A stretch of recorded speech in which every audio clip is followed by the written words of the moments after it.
வாங்க இன்றைய வீடியோவில் காந்தியடிகளின் செய் அல்லது செத்துமடி முழக்கம் பற்றி தெரிந்து கொள்வோம்.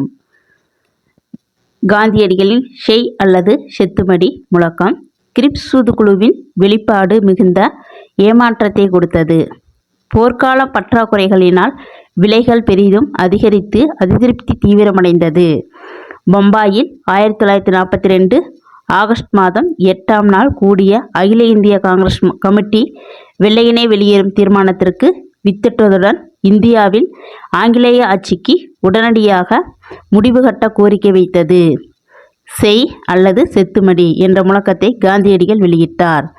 நாம் நமது முயற்சியின் விளைவாக இந்தியாவிற்கு சுதந்திரம் பெற்று தருவோம் அல்லது நாம் நமது அடிமைத்தனத்தை காண உயிருடன் இருக்க மாட்டோம் என்று காந்தியடிகள் கூறினார்.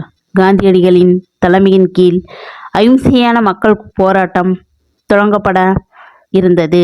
ஆனால் அடுத்த நாள் காலை, அதாவது 9வது ஆகஸ்ட் 1942 அன்று காந்தியடிகளும் காங்கிரஸ் தலைவர்கள் அனைவரும் கைது செய்யப்பட்டனர். நன்றி, வணக்கம். நெக்ஸ்ட் வீடியோவில் பார்ப்போம். இந்த வீடியோ உங்களுக்கு பிடிச்சிருச்சுன்னா சப்ஸ்கிரைப் பண்ணுங்க, லைக் பண்ணுங்க, பெல் பட்டனை பிரஸ் பண்ணுங்க. இது போன்ற வீடியோக்கள் உடனுக்குடன் உங்களுக்கு வந்து சேரும். நன்றி, வணக்கம். தேங்க்யூ.